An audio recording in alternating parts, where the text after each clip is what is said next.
MR. AR stands for relative atomic mass, and AR stands for relative atomic mass, and MR stands for relative molecular mass. Okay, so relative atomic mass can be seen from the periodic table. Okay, it's the atomic mass, you can simply say. But MR, yani if I want to find out MR of H2O, how will I do that? I will take the AR of hydrogen, I'll multiply with 2 because it's 2 times. I'll take the AR of oxygen, which is 16 from the periodic table. I'll multiply with 1, and I'll add these two values, and the total which I'm getting is 18. So for water, it's 18 grams. Okay, this 18 grams is equal to 1 mole. Keep in mind. Are we clear with this?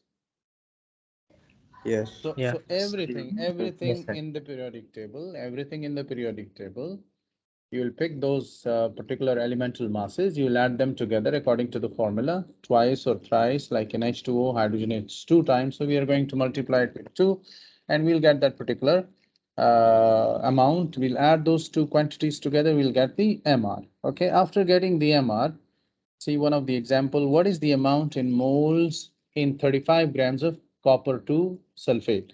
Now see, first of all, the mass is given to us. This is the mass.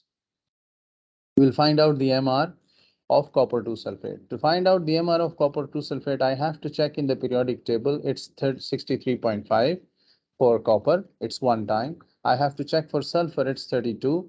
It's 1 time. And I have to check for oxygen. It's 16, but 16 is 4 times. So the total amount here is, you'll add it together, right? And you will divide 35 with this particular amount. So if you have the calculator with you, add it and check the answer. Are we getting this 0.219 or not? Tell Yes. everyone. Muhammad Khalid, especially you. We are. Okay, good, good. Yes, sir, we are. Okay.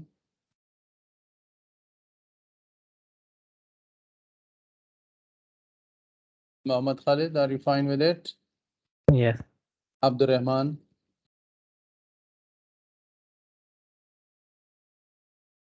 Abdurrahman Qazi.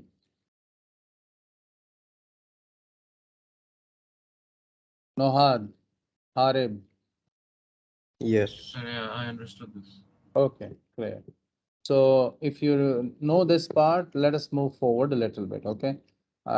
Slowly and gradually, the things are going to be moving towards a little bit. Now, moving on to the volume, especially this is something very important, which everybody is usually confused into it. If I want to convert centimeter cube, yani finding centimeter cube, and then I'll be dividing dm cube into that one. For example, I've already told you that if the volume is given in cm cube, what are we going to do? When we are converting into dm cube, we are dividing by 1000, right? Cm cube into dm cube, you will divide by 1000. Cm cube into meter cube, you'll divide by 1 million. And is it 1 million? 1, 2, 3, 4, 5, 6. Right, it's 1 million. Yes. And dm cube into meter cube, you'll divide by 1000. So this is the basic idea. Everything is given in the notes. I'm following that to make it easy for you so that you have everything in your mind. So when the volume is given specially here in cm cube, you have to convert it into dm cube. So mostly question of the concentration, they're having 2 marks. One is for the conversion, like cm divided by 1000. The other is for c cross v multiplication method. So you will get that particular marks. 2 marks are usually there for it, right? Any questions so far? No, No. sir. No. Okay, Sir, so like, yes, I wanted to ask, like, how much of a difference is there between a decimeter and a millimeter? a decimeter and a millimeter. Yeah. This is, see, we are in the volume where we're measuring 3-dimensional. That's why we're using the cube in it. Okay, so you need to be having a proper scale, right? And even you can Google it out. This one. This is a very small sort of question. Okay. Okay, sir. This is the basic idea which is required here, okay? Cm cube into dm cube. Now look into Cm, remove the cube part from it. What is left? 1 to 10 ratio is left between Cm and dm. So isn't it the same as millimeter? It's not meters. First of all, it's volume. So don't go into meters, liters. 1 cm cube is equal to 1 ml. So have a proper unit, okay? 1 cm cube is equal to 1 ml, not meters. No, I So was saying millimeter. Like, isn't decimeter and millimeter the same then if the difference is 10? decimeter and millimeters. Yeah. See, when I say dm cube, the first thing is let it be very clear. The first thing is that we are measuring the volume. We are not measuring length here. Okay. So volume is a space here and space is three-dimensional, right? So if you divide everything, So you 10 take times the 10 times 10. yeah, yes, absolutely. It will go into 1 ratio 10 then. Exactly. Okay, sir. Right? But don't get confused because we are working on the volume here. So volume dm cube is not the length. It's a three-dimensional space, right? Which something is occupying. So length into length into length, you call it width and breadth and length all together, right? So moving on to the other one, many questions will involve changes of units. For example, 1,000 grams into 1 kg and 1,000 kgs into 1 ton.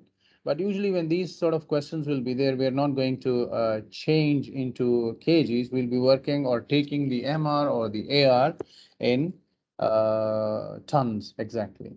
Working on the second example, what is the amount in moles of 75 milligrams of this quantity? Okay. Now here 75 milligrams are there. So you have to convert this 75 milligrams into grams first of all, right? And secondly, you need to find out the MR of this particular substance. So look into it. Calcium is 40, sulfur is 32, oxygen is 16 times 4, and water is 18 times 2. This is water, so 2 times 18. I want you to use your calculator. This is for 2 marks and check out the answer. Whether are we getting the same answer or not? We are. Okay, good.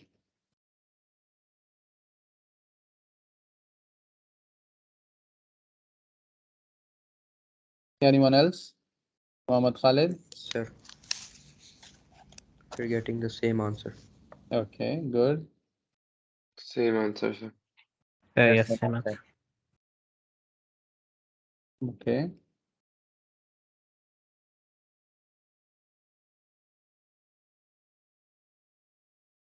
Okay, good. So moving on to the next part now. You need to be working on significant figures also. Give your answer to the same number of significant figure as the number of significant figures for the data you've given in a question. If you're given a mixture of different significant figure, use the smallest significant figure, okay? So do not exceed the limitation, okay? This is one of the idea, okay? Now look into the hydrated salts now. A hydrated salt contains water of crystallization, like for example, copper 2 nitrate is given there, .6H2O, hydrated copper 2 nitrate. And then the anhydrous one, when you heat it up, this salt, the water will evaporate out from it, and you will get copper 2 nitrate only, okay? Now see the name copper 2 nitrate 5, that's a scientific name, but we'll learn this naming in grade 12, inshallah. Look into the example once again, Na2SO4.XH2O. By XH2, we mean to say that we don't know about the number of molecules of water involved in it. Has a mass of 322.1. Calculate the value of X. So how we are going to do this? First of all, we need to see how much of the water is there in it, right? So molar mass of H2O, how we are going to find it out? It's 321 minus 32 times 2. This is the total mass is given there. So we are going to find out this mass and we'll subtract this mass from the total one, right? So Sodium is 2 times, 23 times 2, plus sulfur is 1 time, plus oxygen is 4 times, right? So now when you subtract it, you get 180. And this 180 is the mass of water actually, right? So 180 divided by, this is the mass divided by mR of water, you get the number to be 10. So it's a very simple question, X is equal to 10 here, but you might have seen the question in the internal assessment. They were a little bit of complicated question. Now, salt making method is also very important, and you need to be understanding the salt making method. So I'm just making it very simple for you. Yeah. There are experiments coming in Unit 1. You see, Unit 1 also, plus Unit 2 also. Unit 3 is separately for the experiment, but they are mixed up, okay? So concept which you are studying in Unit 1, they will go to Unit 3. And concept which you're studying in Unit 2, they will go into Unit 3 also. So these questions, like the one which you are looking into it right now, these questions are carrying 4 to 5 marks, okay? These questions. Sir, So, can I ask what's the difference between Unit 2 and Unit 3? Unit 3 is totally experimental, okay? Yani all the experiments what you study in Unit 1 and Unit 2, they are totally compiled together and they will be asked in Unit 3. It's not necessary that all the experiment will be in Unit 1, and it's not necessary that all the experiments will be in Unit 2. So couple of experiments or just one experiment or just some information from the experiment will be given in Unit 1. And some information of one experiment will be taken in Unit 2, but overall total experimental verification will be there. For example, bromine watercolor change. Detailed experiments will be in Unit 3, right?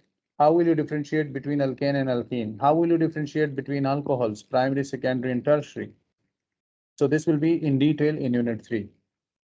How will you come to know about the electrolysis of the ionic substances, whether the ions are existing or not? The 3 evidences for it. So the detailed experimental study is there in Unit 3, but glimpse will be there in Unit 1 also and Unit 2 also. Any question?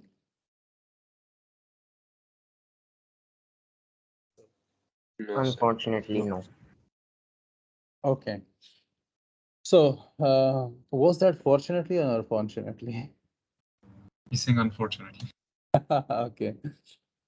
Okay, Abdur Rahman. So now, first of all, let me tell you briefly that there are 3 methods of salt making, okay? One is the 2 methods are there for the soluble salts and 1 method is there for the insoluble salts, right? So insoluble salt method is called PPT or precipitation, right? This is for insoluble salts. The one which I'm writing, the red one. I'm not talking about the page which I'm displaying, okay? So PPT is for insoluble salts, and for soluble salts, we have an excess solid method and titration method.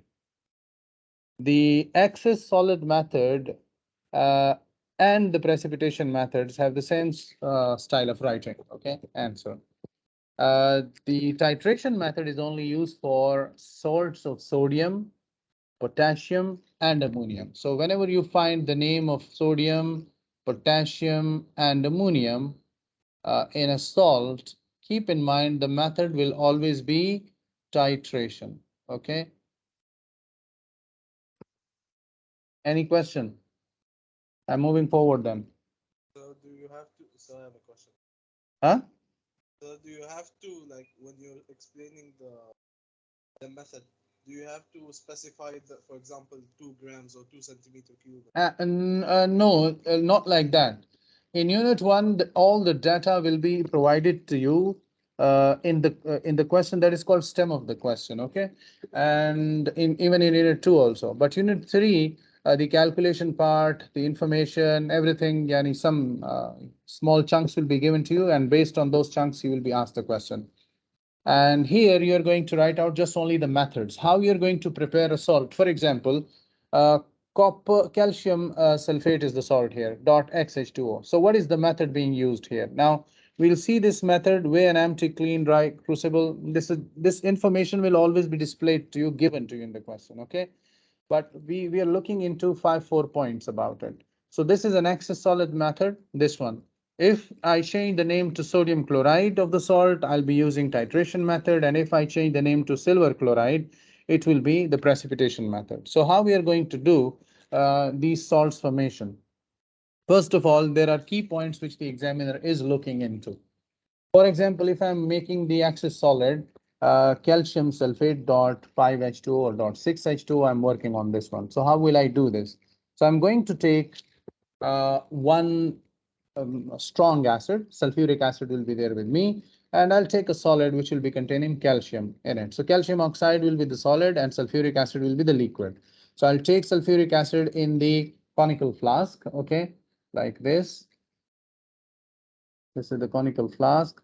I'll add H2SO4 to it, and I'll be adding CaO to it, calcium oxide to it, right?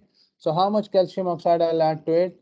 I'll add excess of calcium oxide. When I see that the reaction is no more working, then I'll stop adding calcium oxide, right? This is the first point. Mixing is the first point. How much I'm going to mix?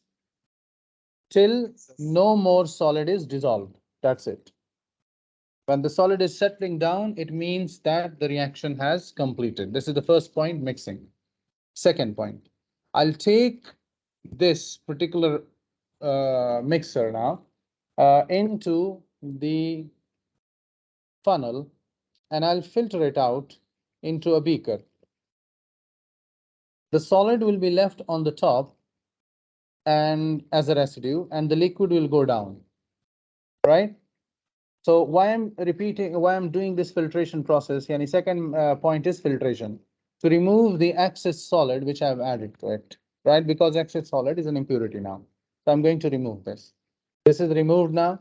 And then I'm going to pick up this and I'll take it in the china dish or in another heating dish. This is the burner.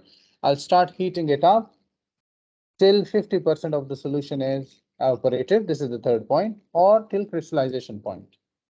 I'll put it off the fire, place it at room temperature for normal cooling. So cooling is the next point. I'll see that crystals are formed at the surface, but still some liquid is there. So I'm going to refilter it.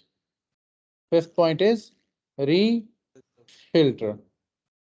The water part will go down and on the filter paper, the crystals will be left. I'll pick the crystals and I'll keep it at normal temperature or room temperature or in the window so that evaporation can take.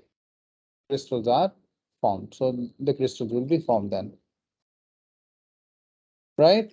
So how many points did I talk about? The first one is mix, second is filter, third is heat till crystallization point, second is cool down, and then after that refilter and keep it for normal evaporation process. So this is the process which I'm going to follow in the excess solid method. Are we clear with this? I'm repeating once again. Yes, sir. Mix, filter, this is filter, then heat till crystallization, then cool, then refilter, and then leave it for normal evaporation. So examiner is interested about these things. These are the points where you're going to write about it. Okay. Now, when we talk about the PPT method, in the PPT method, we'll mix two soluble salts. Okay. For example, I want to get silver chloride, so I'm going to mix silver nitrate and sodium chloride together. So first of all, mixing two soluble salts. Then a precipitate will be formed. Then what will I do? I'll filter out. This time the precipitate, which is the residue, will be on the filter paper. So I'm going to filter it out and I'll take the filtrate from here, the residue from here. I'll wash it. Okay. Why I'm washing it? Because the impurities of soluble salts are there on it. And then I'll keep it for drying. So the 4 key points are filter, mix, then filter, then wash, and then dry. Mix, filter, wash, and dry. Mix. So no heating filter. needed, right? No, there's no heating needed in it. Okay. Mix, filter, wash, and dry. What are the points? Mix, filter, wash and Mix, dry. filter, wash, and dry. Okay. 1, 2, 3, 4 points are there in it. So examiner is looking for these 4 points when you're writing this So method. can we write like an extra point, like we can steer the mixture? There is no stirring of the mixture or stirring of the mixture. No. So Oh. can you include filter, wash, and dry in one sentence? Sorry? Can you include filter, wash, and dry in one sentence? See, every word should be a separate sentence to get full marks. This is Edexcel. Okay. So if you write all these words in one sentence, you will not get marks for it. They wanted to know how you're going to make the salt, and they wanted to know your linguistic skills also. Okay.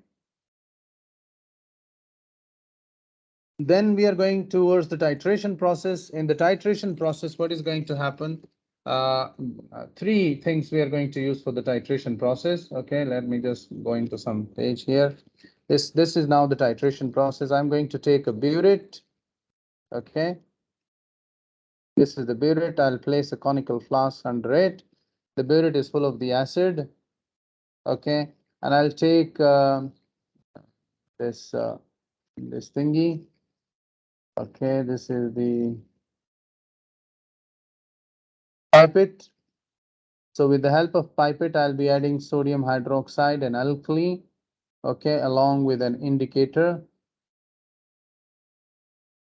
to this conical flask, right? So again, the mixing part is there, but this time the mixing part is totally different. So we have PIPTTE pipette, we have BURETTE burette, and the conical flask. So what are we going to do? First of all, mixing. So I'm going to add the acid from the burette slowly and gradually into the conical flask. Okay. From here, the acid is dropped slowly and gradually into the conical flask. And I'm going to swirl or shake or stir this conical flask slowly and gradually until and unless I see a color change. Phenolphthalein is indicator here. So the color change will be from pink to colorless.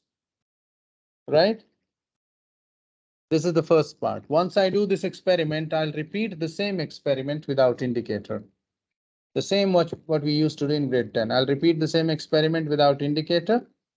And once I do this experiment without indicator, I'll take the titrant into the china dish. Just like the same process, I'll heat it up.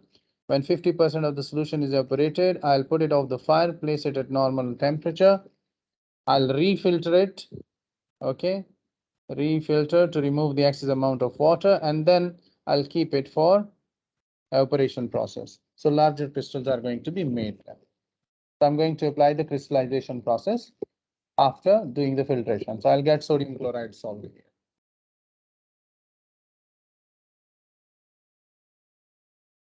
Do you have any question related to this? No, sir. Okay. So this is all the salt making. So a question of 4 to 5 marks can be there related to write down the experimental procedure or the key points of making this particular salt. Okay. And then you will be asked about the ionic equations also. So when we are working on the ionic equations, again, I'm moving towards grade 10. There are 4 types of basic ionic equations which you need to be focusing on.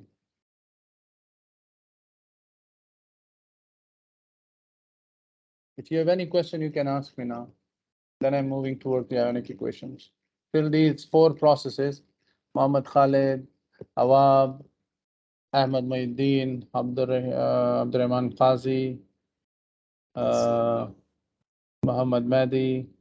Yes, please. So when you're adding it, when you mention the indicator, should you specify which indicator you're using, or can you No. just Phenolphthalein is one of the basic indicator which we are going to use during all the titration processes. This is the most suitable indicator, which has a pH range where it can give a color change specific. And in the acid, it has no color. In the alkalis, it has purple or pink color. Yes, sir.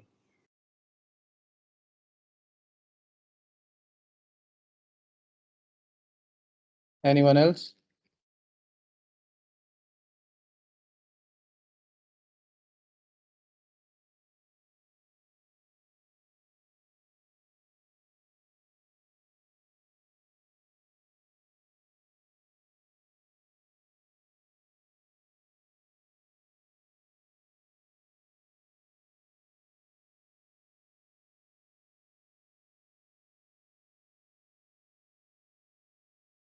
Anyone else?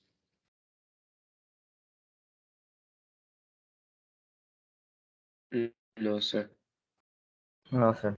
Okay, so that's the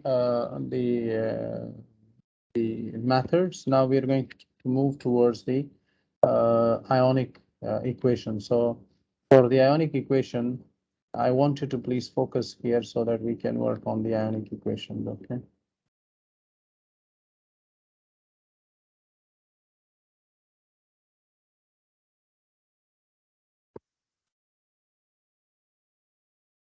Okay, so ionic equations, we have basically 5 types.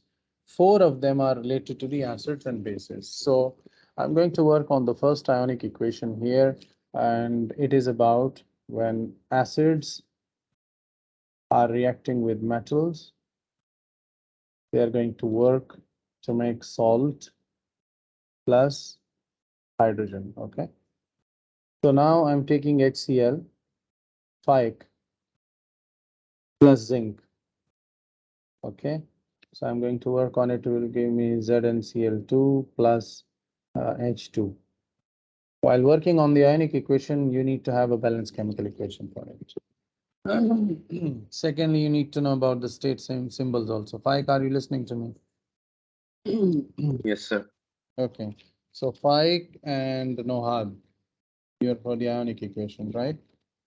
So Yes, sir. still the calculations part is still there, so we'll work on the calculations also, but these are minor topics. Okay, calculation is a big one, so I'm slowly and gradually moving into the calculations after this. So we have aqueous state of the acid, we have solid state of the metal, then we have aqueous salt, and then we have gaseous hydrogen. Now, the rule is that we are not going to touch anything which is gaseous, liquid or solid at the product side. We're not going to do anything to them, right? We're not going to split them. The rest, everything, we are going to split it. So let us see how we are going to split everything, which is apart from these. So 2 times H positive ion plus 2 times Cl negative ion. This is how I'm going to split up the HCl. Okay. Plus zinc, I will not do anything to it. So it's already in the solid state and it's an element, so I can't help it out. Now here on the other side, I have zinc, which is in the aqueous state.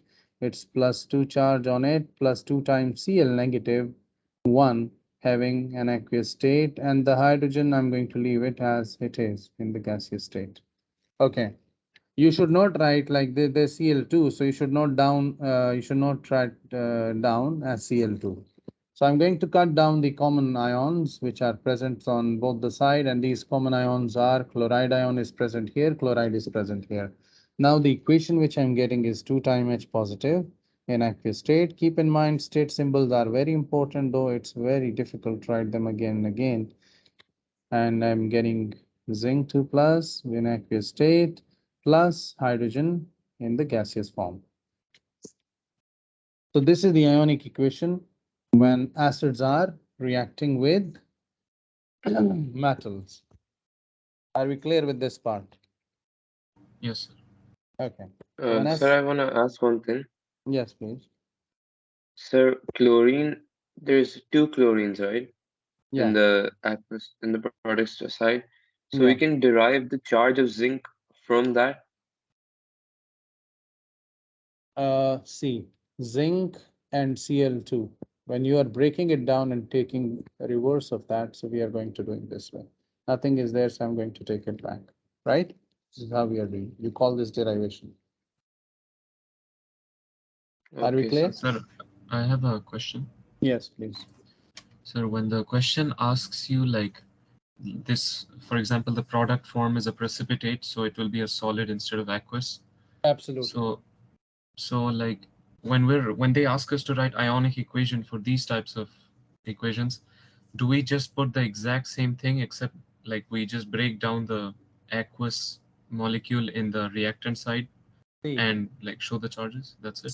see, I said here that the gaseous, liquid, and solids should not be split apart because these are something new which are being formed. Whatever aqueous is written here, it means that zinc ions and chloride ions are present in the solution. They are not reacting at all. So ionic equation is basically for those substances which are formed newly. So hydrogen is basically formed newly, but the problem here is we cannot cut down zinc solid and zinc aqueous because the charges are different, 0 and +2 charge. So that's why we are unable to cut them down. So Otherwise, there's like yeah. if there's only like one aqueous molecule, if there's only aqueous state in the reactant side, so we just when they ask us to do the ionic equation, do we just split the aqueous molecule and show the charges, but don't cut out anything? I'm telling. Whatever, this is the rule now. Understand the rule. The rule is that whatever is there on the reactant side, we are going to split everything, whether solid, liquid, or anything there. Apart from the elements, you cannot split an element. Okay. Whether it's hydrogen, zinc, iron, chlorine, you will not split them because they are elements. Okay. The rest, everything, whether aqueous, solid, or liquid, you have to split on the reactant side. Clear? But on the product side, you're not Yes, supposed sir. to touch anything gaseous state, liquid state, or solid state. On the product side, they will stay the same. Whether it's an element or it's a compound, you have to respect them. They will stay the same. Nothing will be done to them. Are we Okay, clear sir. with this? Yes. Okay, now Yes. moving on to the second. Oh my God, what have I done to them?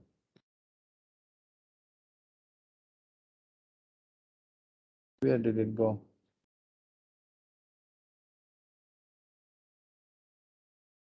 Ran away somewhere. Mhm. I just wanted to refresh it. Yes, okay. So let me refresh this page. And let us get once again the ionic equation. Now, the second ionic equation which I'm picking up is acids. They're all dilute acids, keep in mind, plus metal oxides, okay? Okay, sir. It will result in salt plus water. Keep this in your mind.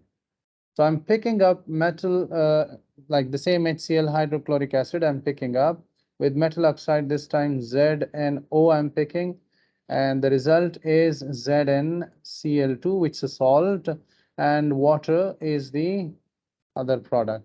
Now I have an aqueous and solid, and then once again aqueous, and then liquid. Now you see here, Nohad, what I was telling you, we are going to split everything on the reactant side. So make it twice, okay?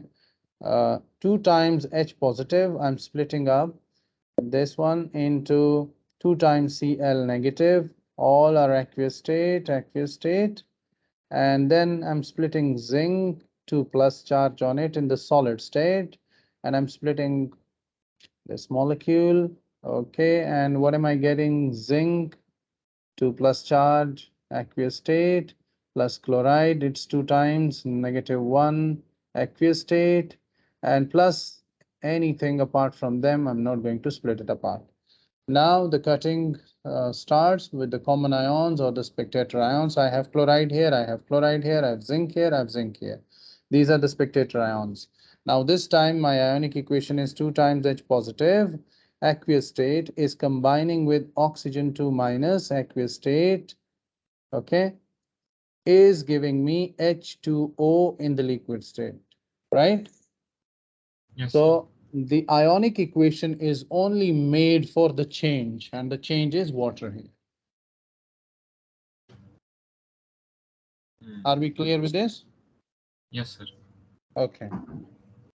Moving on to any question till now? Anyone? Sir, is there no way Sir. apart from just memorizing? So, like, for example, they give us a word equation. Do we like have no other choice but to memorize the formula? No, there is Like, no as word of- equation. First of all, there are rules. Okay, so I'm going according to the rules. I've never memorized any of the equation. The rule is metal plus dilute acid. Okay, so any acid, the formula, of course, you have to memorize the formula. Sir, Right. sir, I don't mean like that. Like, I used the wrong term. I meant like, do we need to memorize the ions? Like, is there any other method other than just memorizing some ions? Again, I'm telling you, if you know the formula, right, and you know the rules, the rule is that split the solid. So split the solid, split the liquid, split the aqueous on reactant side. So then you have to reverse the formula making into ions making. Like you know how to make a formula, right? Then Yes. you need to reverse that process to make the ions. So everything is starting with specific rules. It's not like you memorized it or I'll be memorizing it. No. So if it comes iron 2 plus, so you have to write 2 plus charge on it, right? If it comes iron 3 plus, you have to write iron 3 plus charge on it. So you cannot do simply that it's iron 3 plus and you start thinking how it is iron 3 plus. Shall I write a small iron 3 at the top or at the bottom? What should I do? So some basic rules should be there when you're reaching to the ionic equations. Okay. Yes, Spike, you want to say something? Okay, sir. Sir, I still don't get how we'd know the charge on the zinc oxide on the reactant side.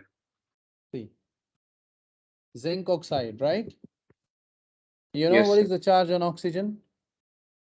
O2. It's 2 minus the charge on 2 minus, oxygen. yes. When you say it's oxide, it's 2 minus. So what is going to balance this charge on zinc, Zn? No, sir. So, 2 It plus should be charge. 2 plus charge should be there.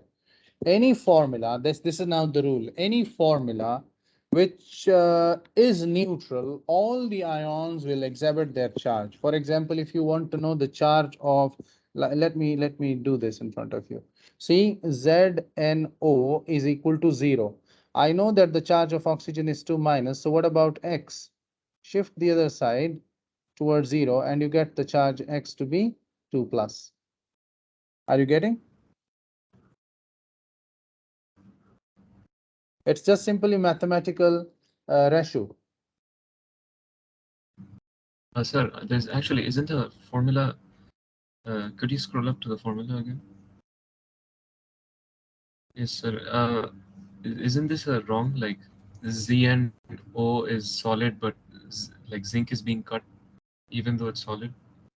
No, no, no. It's not about solid. If you you have a very short-term memory. I said solid and aqueous were there previously also, but the charges were not the same. That's why I was unable to cut them down in the previous one, right? But now the charges are the same, so I have a full authority to cut them down.